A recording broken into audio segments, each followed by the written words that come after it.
ఈరోజు మనం పంచపరమాన్నం ఏంటో తిందాం. ఫస్ట్ ఓపెన్ చేస్తే ముద్దపప్పు ఆవకాయ ఉంటేనే కదా అన్న పూర్ణం. అవి రెండు అలా కలుపుకొని తింటేనే కదా ఆ మజా ఫీల్. మళ్ళీ వెంటనే మనం పొడి తీసుకొని నెయ్యిలో అలా ఉంచుకొని తింటే అన్ని రుచులు నోట్లో తిరుగుతాయి అంతే. అయిపోయాక మన ఇంట్లో ఫీల్ రోటి పచ్చడి అందరికి తెలుసు అనుకుంటా, అది కలుపుకొని తింటే తొలిగోడి కారం అంటే అది.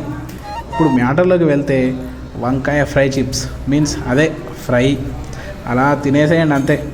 ఇప్పుడు కింగ్ కమ్స్ ఇన్ ములక్కాయ టమాటా. ఫస్ట్ పీస్ని పక్కకు ఉంచి కర్రీతో తింటే వెజ్ కింగ్ ఫ్లేవర్ తలుగుతుంది ములక్కాయ. ఇప్పుడు దీని పని పడదాం, దాని శక్తిని మొత్తం లాగేసుకుండే. ఇప్పుడు ఈ బుజ్జిముండ కోడిగుడ్డుని తిందాం, అంతేనా బలం కదా. Next aloo fry, full iron. మంచిగా ఒత్తు కలుపుకొని తింటే నోటి నిండా రుచే. 1 2. ఇప్పుడు star boy of the meals మామిడికాయ తొక్కు టమాటా పప్పు 2 కలుపుకొని తింటే ఉంటుంది నా సామి రంగా అంతే. మళ్ళీ అందులో ఫ్రై వంకాయ కలుపుకొని తింటే సూపర్. సెకండ్ స్టార్ రోయ్ బాబు, పప్పు చారు కాజల్ సాయి పల్లవి ఫేవరెట్.